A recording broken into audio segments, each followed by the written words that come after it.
21st century, his living disciples are still here. And they are, keep the doors open please, because it's going to get stuffy. They are, what is that? Yatiraj. They are great generals. They are great generals. And it's actually a blessing of his that they still remain. And particularly Srila Puri Maharaja, that he still remains in this world to clarify many important points for our progress in spiritual life and Krishna consciousness. It's very important. Without his current clarification, I think many people would be lost, because the time of Srila Maharaj was nearly 11 years past now. He passed away. And when that happens, well, clouds, sometimes even darkness sets in. So it's always so wonderful when Krishna has some most qualified representative present to guide. So part of that guidance that we receive is, no Sridhar Maharaj, no parampara. He is so important in the overall picture and in the specific relation of our Guru Maharaj, A.C. Bhaktivinoda Swami Prabhupada. He is indispensable. That Keshav Maharaj would recognize the position of Srila Maharaj, or Bhakti Swami or other direct disciples of Saraswati Thakur, that is some negligible for them. They're directly related, and they have their connection, and they know the Siddhanta and all these things. But the happy story is, none of those persons vilified Srila Maharaj or thought anything less than the highest of him. But the option was there. They may not, have so much whatever. There is no option for us. He must be held in the highest regard, or we are cutting ourselves from the line of shiksha. We are cutting ourselves from the line of the sannyas parampara mantra. And we are cutting ourselves from heart's affection to the line of the greatest servitors of the Supreme Lord. And in the last days of Prabhupada's life, he told, in response to the question, clearly, is there anywhere we can go? Is there anyone we can hear from as regards philosophy? Really, we never use that word in ISKCON, Siddhanta. Previously, there's an unknown word. They never used that. We only speak in English philosophy. So we didn't say to Prabhupada, if there is any question in our mind, anywhere we can go to learn this Siddhanta or clarification Siddhanta. Understand? Now people use the word more like Siddhanta. What's the Siddhanta? It's just philosophy. Prabhupada says, yes. For philosophy, for Siddhanta, you may go to my godbrother Srila Maharaj and not with me. You know what that sound was in the ears of everybody there? That sound from Srila Prabhupada was pure nectar. Because everybody there knew who Srila Maharaj was. Everybody there knew how intimately they are related. You have that book of Prabhupada and Srila Maharaj taking prasadam? Yeah, I I have. don't know It's if so these cute. devotees have ever seen it. Huh? I can bring. Go get it. Everybody knew. When Sridhar Maharaj would come to our Chaitanya Chandra and Srila Prabhupada's response was almost like childish, He would come straight out of the shower. Once he came right out of the shower in a gamsha, all the way downstairs to meet Sridhar Maharaj at the taxi, in a red gamsha. Now Sridhar Maharaj is here, down the stairs, 2 flights of stairs out of the bathroom in a gamsha. That same staircase where he would come down with flowers and roses and everybody in the morning with the whole entourage of sannyasis and his silks coming to greet the deities in the vyasa. On that same staircase, he just came running down in his gamsha. We saw the same thing when Kinchan Krishna's Babaji Maharaj came. In his gamsha, he was dancing with Babaji in his room. The room where you all go for darshan of Prabhupada and Krishna Balaram Temple, in his main room where the bed is. And he and Babaji were dancing in that room. Prabhupada in the gamsha. Everybody says, look, who is this? They wanted to keep him out when the people heard. They said, someone brought him and said, he's a godbrother of Prabhupada, he wants to meet Prabhupada. Right, the godbrother. No, he's very close. you please tell Prabhupada that Babaji Maharaj is here. So, and the devotees went in, and Srila Prabhupada was just coming out of the bath, finished drying off, and he had his gumshoe on. And they announced that Srila Prabhupada, I'm sorry to disturb you, but one of your god brothers is here, and he says his name is Babaji Maharaj. Prabhupada blew right out of the room, almost knocked his servant over, And as soon as Babaji saw Srila Prabhupada, Haribol! And Bengali style, and he starts singing. And they start dancing in that room. And everybody's looking, who's this? Where went, generally Prabhupada was the king. His finger you all see is always up. He's taking prasad. He's like a king, wherever, like a swan, right? Suddenly all that was gone. And almost like a frivolous child, he's dancing and chanting. We didn't see that very often. Didn't see that very often. When Sridhar Maharaj come, he would come in that way, always eager to greet him. And he was invited to install the deities at Mayapur. Sridhar Maharaj was invited to preside over the deity installation at Chaitanya Chandradori Mandir. I forget the year. So, actually that's the time Srila Prabhupada came down in the Gumsha. I think it was 74 or 75. Must have been 74. And that's when he came to the car in the Gumsha. Then he brought Sridhar Maharaj upstairs and he sat him down. Then Srila Prabhupada got dressed, put on tilak, they talked for a few minutes.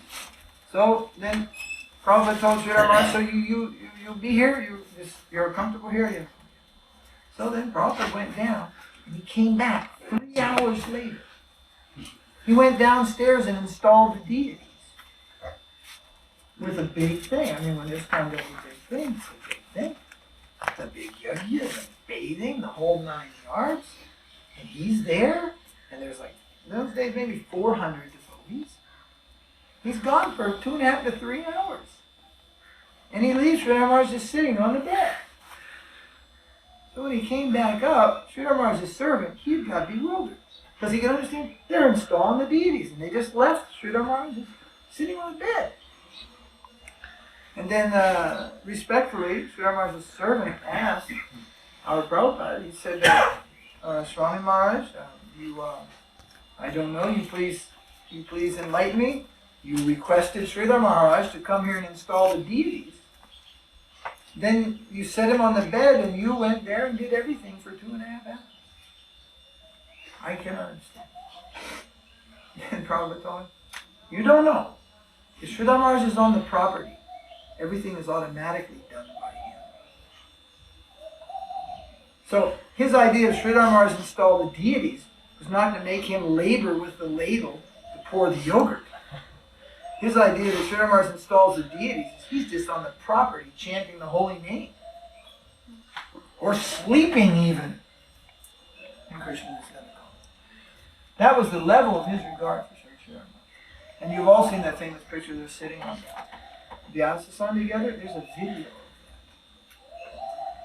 And it shows them greeting the deities. Sridhar Maharaj is a lot taller than Srila Prabhupada.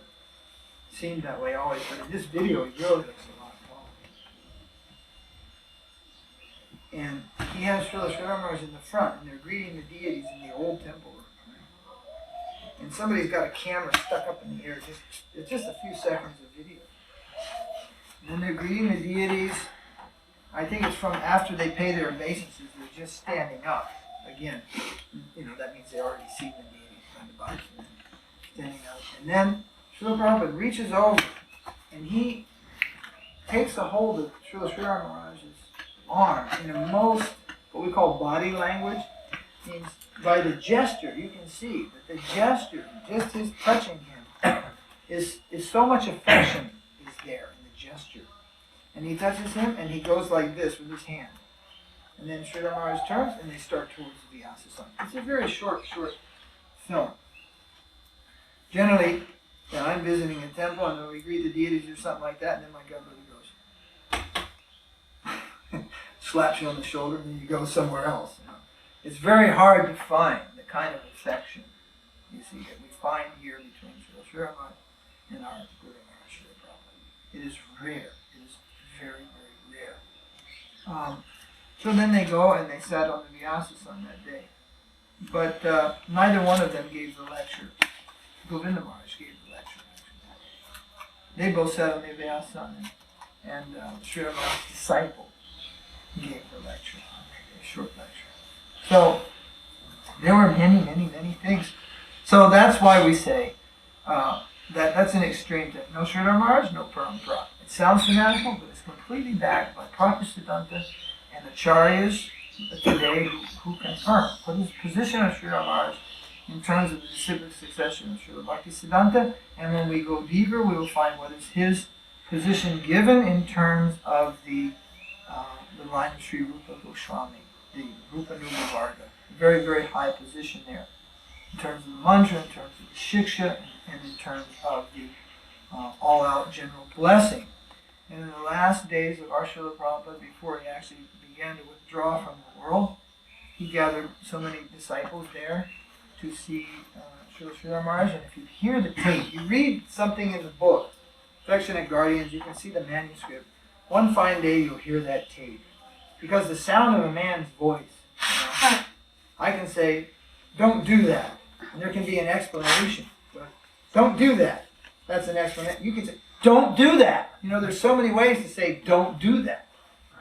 And there's an explanation on the page. That means there was some kind of don't, But when you hear it, then you'll know exactly what is the meaning. And you hear His Divine Grace, Srila Prabhupada, describing Srila Sridhar Maharaj and his position, and him telling the Jayon prayers, and his voice faltering. Faltering? Shaking the voice, almost breaking. Then you'll know what is Sridhar Maharaj in relation to our Guru. So it is impossible for anybody to even progress properly by neglecting him innocently. In our family of A.C. Bhaktivinoda Swami Prabhupada, it's not possible to progress properly, even neglecting him. And of course, neglect, something will come. But offense, closed. Closed means it's over. No progress. It is not possible to offend Sridhar Maharaj and continue to make any progress whatsoever in Krishna consciousness. So, then from the other side, we're saying something about neutrality, what that will get you, and then offense, well, don't even think it, that will get you ruined. Then, the other side is a positive interest. So it's an absolute requirement, and particularly in our Sangha, in our ashram, in my ashram, that either God brother, either any disciple of any other person, for example, is there any Western disciple of Srila Bhaktivinoda Puri Maharaja who has no regard for Sridhar Maharaj? That I can think of. And if there is, he's not in such good standing. That's almost impossible. Just due to Srila Puri Maharaj's intense regard for Srila Sridhar Maharaj, it's not possible for his disciples not to have similar or same. Unless they just aren't aware because of their situation, where they live in the world. But anybody who's there at the mud, and in proper standing, they will know.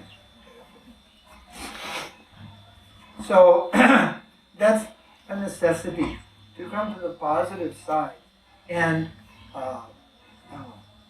make the substantial connection. That's what I'm telling you. The substantial connection should be sought first, not just the formal. Formal connection is getting the diksha formally. That is, then what we're living is a repeat of this guy. So many formal lines of initiation are given in this guy. And the disciples sometimes go away with that, and they find out that they're dissatisfied. Maybe they had one connection, if it didn't work, if they just formally take another one, they'll find out they didn't gain it, nothing happened. They'll be in the same position. So we must look to the deeper substance first. So I saw somebody wrote a joke that in this kind there were different regular principles, they had the 4 regular principles, and then the 5th one was never leave ISKCON or something like that. Yeah, because I think at one time they did that, so whatever. But I also have a similar thing. Here are the 4 regular principles, and the 5th one is, you must be already attracted to Srila Maharaj. And that's like a 5th regular principle, unspoken. So that's very, very important. If we just go on adjusting, then nothing will come of that. We want to see the thing more substantially. So that's what required. If somebody is accepting a line, and they're not formally initiated, that's the negligible part. First is the heart connection, accepting a line. Then they're safeguarded. They're in a very safe position.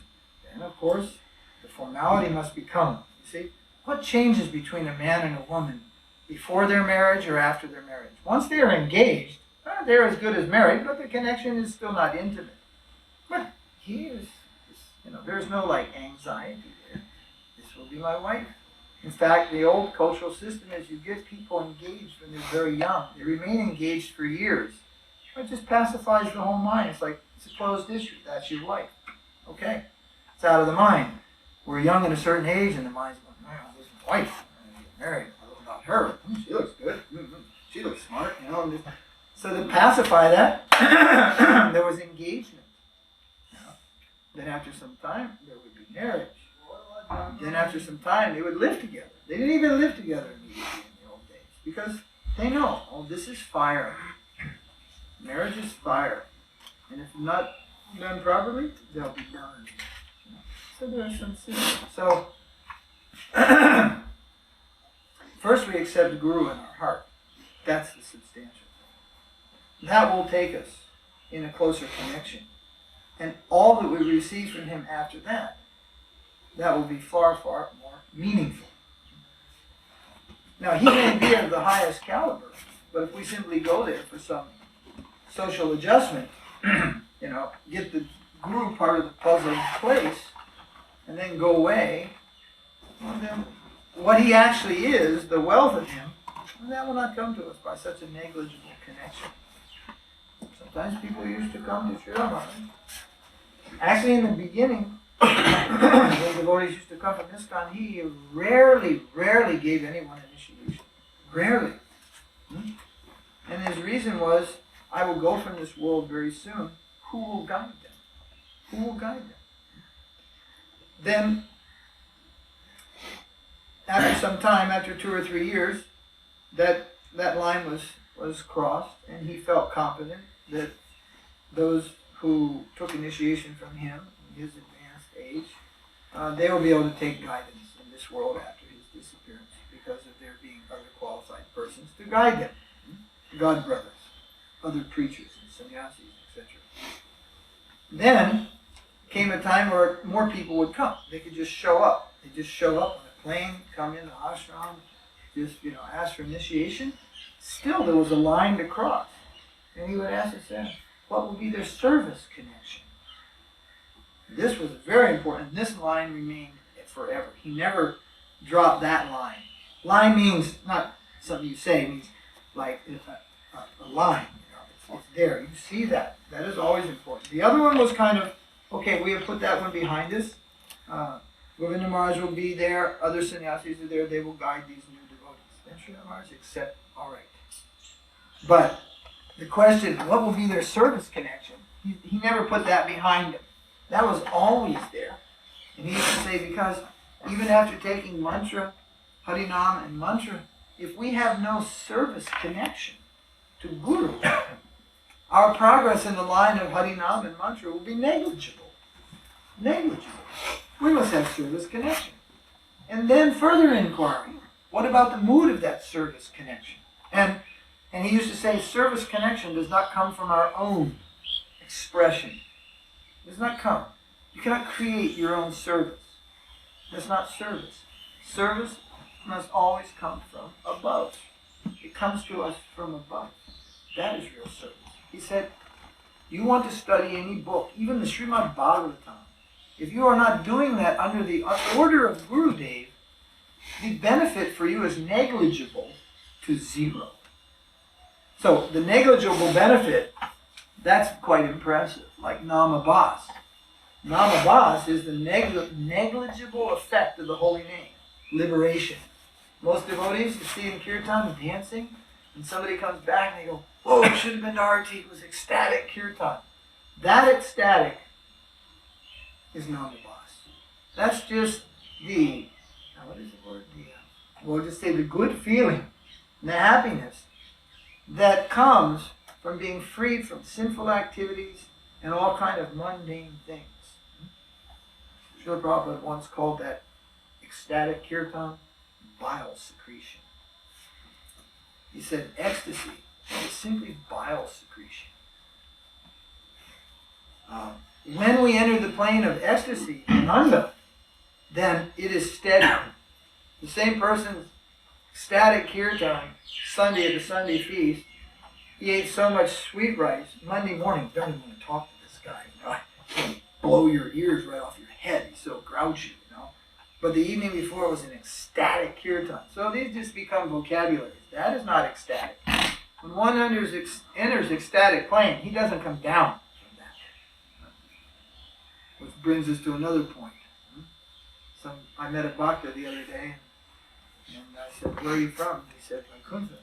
And I said, "No chance. No chance. You were never in Vaikuntha." What? Never in Vaikuntha? Never in Vaikuntha.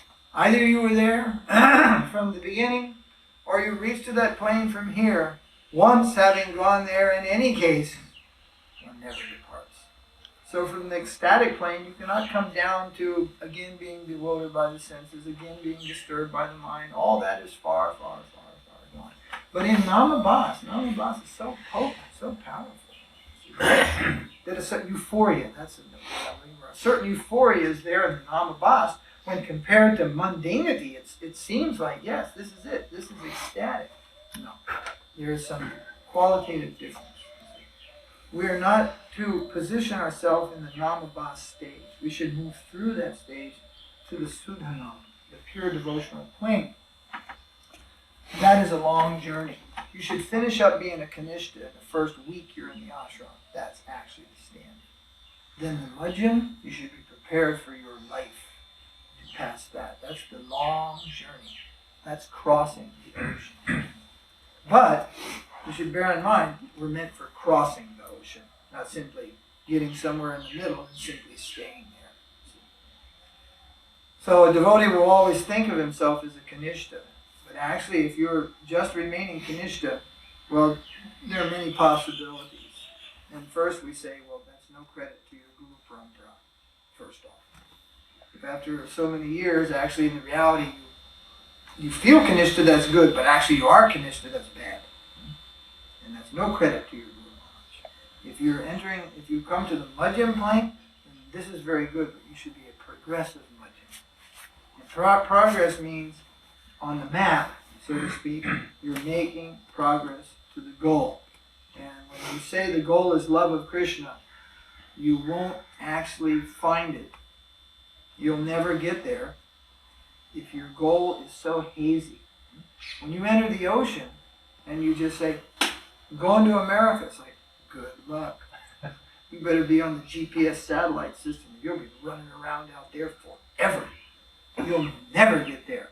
That's why the people used to get so afraid navigating the seas. They get lost. People used to get lost at sea. Well, you think, well, you just head east and go, but you know, if you head south from Jagannath Puri, you go to the end of the earth. You don't hit nothing. You'll just go all the way down to the South Pole. So how you'll do that? Then you'll turn this way, and you'll turn that way, and you get lost. So you cannot have the goal as some hazy thing. You have to know exactly what that is. In general, you have, okay, I'm going there, right? You meet some Indian boys, I'm going to America. Well, that's very nice. But first, he learns, I'm going to the embassy first. Many details. Then I'm going to a ticket office. He just doesn't go to America. He gets very, very suspicious. Right up to the door. Right up to the door. You get there and you lay your passport down. There's some redneck Marine looking at you, and he goes, what are you going to do here? And you go, and he goes, go back. right up to the door of the mirror. You got it all together, right there. There's some guy to block you and ask you a question. And some people just, and they just lose it. They take him in the room and they drill him and they go out and they put him back on the plane, send him back with the king. Some example. So, you have to have a clear understanding of what the goal is. That is required, not the hazy understanding. So then we move through the Madhyam plane with a clear understanding of the goal, and then we're considered progressive. So in the Madhyam stage, we will reach exalted positions such as Nishtha. Nishtha means fixed. No more wavering. No more momentary thought of anything other than the goal. Nishtha. It's like a wave on a screen. It's kind of, and you're trying to, like a radio station. You're dialing that thing and it's going right past it, and finally it just clicks right on. And there it's just clear sound. Then you're hearing, then you're going on, you're getting the message. So Nishtha is reached. Bhava and Prema, that comes into Uttama stage. Bhava and Prema. And what we experience in the Madhyam stage is some dawn of that, which first manifests as Ruchi. Ruchi is very exalted. Really taste for the holy name of Krishna. Really a taste for the holy name of Krishna. And it's a bewilderment that how those with great taste for the holy name, how they can chant so many names in a day. To me, it's a bewilderment. Because some taste for the holy name, that may leave you a little stunned when you begin to taste the holy name. Actually, there's one shloka, I cannot give you in Sanskrit. It says, when you actually taste the holy name, you won't be able to chant it. It will make you dumb and stunned first. Then, the name will allow you to chant. So when we first come in contact with Krishna in a higher sense, we become stunned, senseless even. Then, crossing that line, we may go on and make progress. So, but Bhava and Prema, that's in the Uttama stage. Ruchi, Ashakti, great attachment, that may come to Nishtha, Ruchi, Ashakti, that is in the Madhyam stage. And this other thing, then Kanishta stage, actually nothing comes to us. In the Kanishta stage, nothing is there, just some vaguest conception of God. You don't even get nice sadhu sangha in Kanishta. I mean, with all due respect, I went by Krishna Balaram temple last night. To me, it's a nightmare.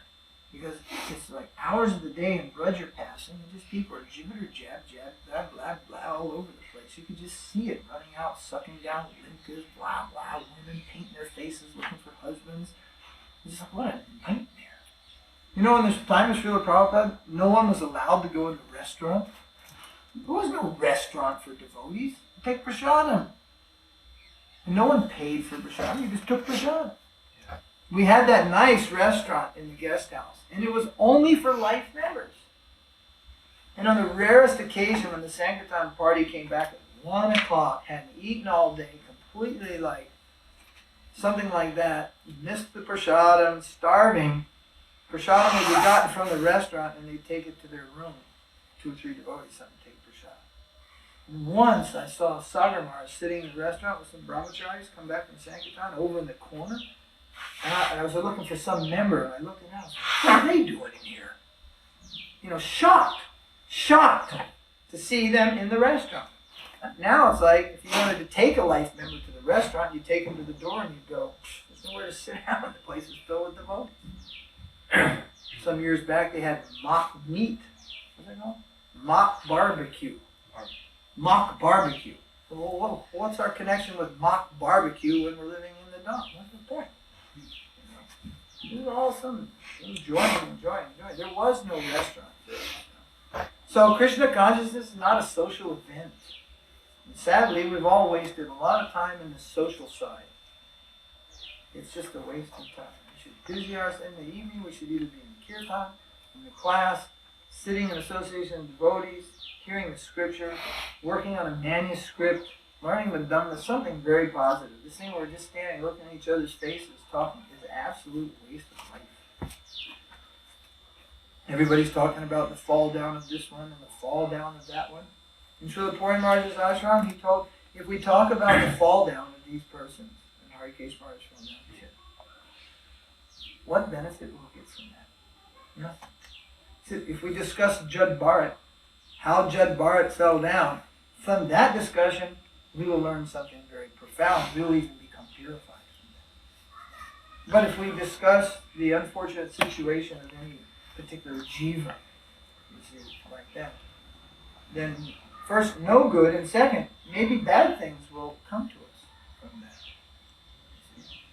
that. Even discussing their maya, that maya may attach itself to us, you see. Because somewhere, enmity is like a magnet, you see. It attracts bad qualities. So, while discussing, the fall down of some person, if in our own heart some enmity is there, maybe even unknown to ourselves, because one of the most difficult things in life is just to come face to face with yourself, grips to grip with who you are and where you're really at. That's one of the major milestones in life. So if we haven't done that yet, then we're discussing the fall down of such and such Swami Maharaja or whatever, the very things that we're criticizing in him and saying, like this, that envy like a magnet, it draws that contamination to our own heart. And particularly, and Srila Sridhara used to say, what do you know of him? And what do you know of the Supreme Lord? You criticize his fall down, but it may be directly order of the Supreme Lord. He may himself orchestrated this person's fall down. And in criticizing him, you are indirectly criticizing the Supreme Lord. So, really, we want to avoid any kind of talk about fall down of other devotees. It is very risky business. Unfortunately, because of the sahajiyas, some people try to take the status of a fallen devotee and present that as, the activity of an uttama-adhikari, and therefore sometimes we have to enter into the thing and separate, the truth from the illusion. Right? But that does not mean that it is without risk. Even doing that, it's like, there are people, you must sell them the books. But there's a risk when you go to sell them the book. It's the most righteous thing you're doing. But, you knock on the door and you open the door and it's happened. People have gone out and sell the book. It's the most righteous thing you could do to help a fallen soul, and knock on the door and open the door, and some half-dressed lady opened the door and it was like, dope. Boom. That was it. History. So you have to protect yourself. We used to always go in pairs, 2 at a time, 2 to 1. In the beginning of our movement, you couldn't, in Los Angeles when I was there was an alley, means a street, and 30 yards, 30 meters, there was a washing place where machine for washing clothes. You could not go to the washing machine alone. No one was allowed to go to wash their clothes alone. Anywhere in the temple you could go. There were no locks on bathroom doors. There were no locks on the inside of any door except the lock of the office. You couldn't go in a room and lock the door. There were no locked doors in the temple. And you were not allowed to go anywhere. Why? For your own safety. What's a locked door? It's just a barrier between you and, others, and then leaves you with your mind. You fall down, anything, go to sleep, or anything like that. Going outside, you're alone. Even the Mormons, they follow this to the extreme degree. You never see a Mormon preacher alone. Never. Because they're like a hardcore religion. And the hardcore arguments against them are heavy also. So they never put their soldiers out there alone. They're always together. But anyway, so many things have changed over the years. So many things have changed, and then sometimes things change. They have to change. But we should not change the process of pure devotional service. We should not change what the goal is.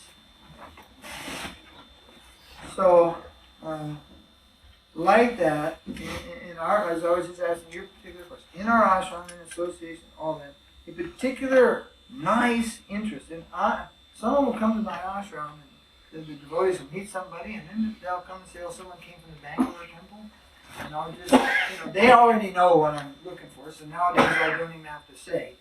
And if he had any interest in Srila Maharaj, etc., they'll immediately tell me. And I'll be like, that's very nice. So, and if they came, they're just complaining about Madhu Pandit, blah blah, somebody fell down, somebody spoiled the money. It's like, wrong reason. Stay right there, this guy don't move. There's no sense in moving for those reasons. But if you want truth and you feel move is, then you have to move. You have to move. Society consciousness is a negligible part of our necessity in this world. It is negligible means it is not so important. There was a Gaudiya Math, and at a time, and Gaudiya Math is non-different than Srila Bhakti Siddhanta. When we say ISKCON is Prabhupada's body, Gaudiya Math is Srila Bhakti Siddhanta's body, body of Bhaktivinoda Thakura. Be careful there, what you say. But, knowing that, so many moved on. Can you say they rejected their Guru Maharaj? No, not at all. They did not just remain with the body, they remained with the soul and the spirit of the mission. That's more important. They remained with the Vani, the Vapu. Srila Prabhupada would not go to the Samadhi of Srila Bhakti Siddhanta, our Guru Maharaj, because of who was managing that and their attitude. He would only offer obeisances when he drove by in the car. But he would always send us there. 200, 300, 400, 500 devotees. So there was some difficulty there. So according to some individuals, everybody on Bhakti Siddhanta Road, south of Yogapeeth, is in Maya. The first stop on the way is ISKCON. Next stop is Bhakti Saranga Goswami. Then Madhav Maharaj and Sons of Maharaj, then Srila Puri Maharaja. In their estimation, they're all in Maya. This is the third branch of the Gaudiya Math. They were the real, more real, authentic disciples of Saraswati Thakur in that they lived for his mission. And they continued to establish his mission in different buildings. It's impossible to all live in the same building. This is not possible.